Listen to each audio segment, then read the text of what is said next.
What's up, Shacklz gang? This is Jaleel Shacklz, your advice guru, helping you to become the best versions of yourselves, as well as helping you with relationship advice. In today's video, it's just about how do you know what your calling is? We go around day in, day out having these goals and aspirations and being like, I'm gonna do this and I'm gonna do that. And either, like me, you start off really well, you start doing good, and then out of nowhere you just fall off and you don't know why. Or B, you become really passionate about it, but you're kind of having your if, ands, and buts about it. And I'm here to help you with that. See, the first thing is that you want to be really passionate about it. Immerse yourself, feel it, put in that work, that 30,000 hours to become a true professional in the field that you want to become. And you know it's for you when your heart is beating out of your chest, just to know whether you want to do it or not. And the more people tell you, I don't know, it's for you, you're a different type of person, you have this different personalities, I don't know if that's for you, but yet in your heart you're like, this is what I want to do. That's what your calling is. Because if you're still willing to do it, even though people are telling you otherwise, then maybe you need to try it and see. Rather than going to people and trying to figure out what worked out for them, figure out what works out for you. And stay passionate about it. Because it's better to try than to not try at all. It's better to try and know if you like it or not than to go around wondering, what if? Nobody can decide this but yourself. Not everybody could be a Steve Jobs. Not everybody could be a Michael Jackson.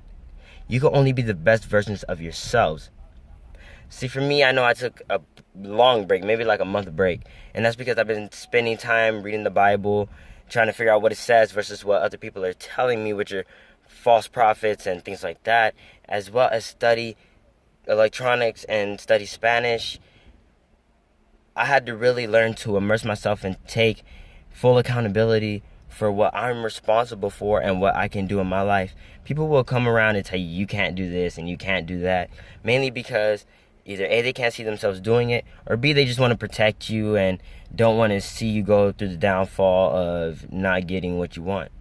But the thing is, you're going to have to reach a certain point of failures, and you're going to have failures naturally, especially if you want to succeed. It has to suck before you succeed in order to succeed. And just having that drive and passion about anything in life is very detrimental. It even applies to relationships. You have to really figure out who you are as a person before you just jump into a relationship. Because if you're just jumping in and out of a relationship, you're never going to know what you want, especially if you go dating around multiple people. And this is just my opinion. If you don't agree, that's perfectly okay. We're all entitled to our own opinions. But if you're not focused on one person, how do you expect to know whether you're for that person or not, or whether that person is for you? Like, you shouldn't be in love with being in love. You should be in love with the fact of the journey that comes with it, and knowing yourself and knowing that somebody wants to be a part of your life in order to make that work. When it comes to a relationship, it's a partnership. And when it comes to your calling, you're going to have ups and downs. Life is not going to be super easy to get what you want. And you don't have to be manipulative about it. You just continue focusing and studying and crafting the material and let nobody tell you otherwise. That's how you figure out your calling. That's how you know what you truly want to do. You don't have to go doing all these astronomical things and only putting a little bit of hours into each one and then looking back at it and being like, none of these things were for me. In reality, one of those things could have been for you had you stayed in it long enough to figure out how it would become prosperous, how it would develop, how it could help society as well as yourself, and you could be that mentor or inspiration to other people based off of what you just did. A miracle. So you guys stay focused and go towards your passion and goals, and make reasonable goals.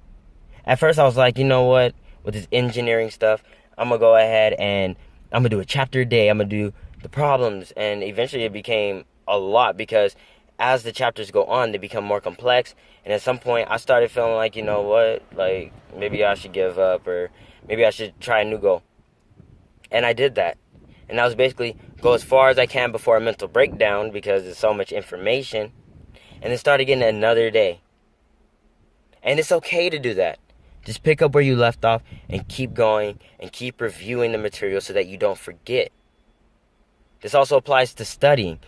Sometimes you have to find an outside source in order to learn it, like learning language in school. And then you go to some place where they speak the language, but then you're totally oblivious. I downloaded an app called Mango, which is published by the public library. And I've been using it ever since, and it's been working perfectly fine. I've been speaking to various people, and it's definitely helped me more than actually going to class. So we all learn differently. You just have to find your calling, your passion, and your way to learn so that you can become an influence to everybody else. This is Jaleel Shacklz, your advice guru. You guys have a blessed, wonderful day. Doices.